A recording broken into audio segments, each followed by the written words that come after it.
On Monday, foreign ministers from the Group of Seven, or G7, expressed support for the ceasefire between Israel and Iran.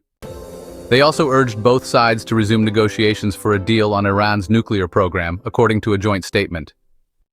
Since April, Iran and the US have been in talks to find a new diplomatic solution. Iran insists its nuclear program is peaceful, while Israel and its allies want to ensure Iran cannot develop nuclear weapons. The G7 ministers called for, and I quote, the resumption of negotiations leading to a comprehensive, verifiable, and lasting agreement on Iran's nuclear program. Last week, Trump announced a ceasefire between Israel, a US ally, and Iran, a regional rival. The conflict began on June 13th when Israel attacked Iran. This clash heightened tensions in a region already unstable due to Israel's war in Gaza since October 2023. Before the ceasefire, the US struck Iran's nuclear sites, and Iran retaliated by targeting a US base in Qatar. The G7 urged all parties to avoid actions that could destabilize the region further.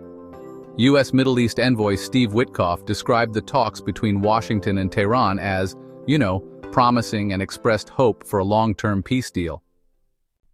The G7 diplomats also condemned threats against Rafael Grossi, head of the UN nuclear watchdog, after an Iranian newspaper called for his trial and execution as an Israeli agent.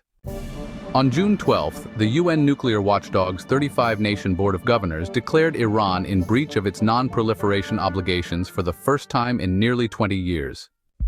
Israel, believed to be the only Middle Eastern country with nuclear weapons, says its war aims to stop Iran from developing its own nuclear arms. Iran is a member of the Nuclear Non-Proliferation Treaty, while Israel is not.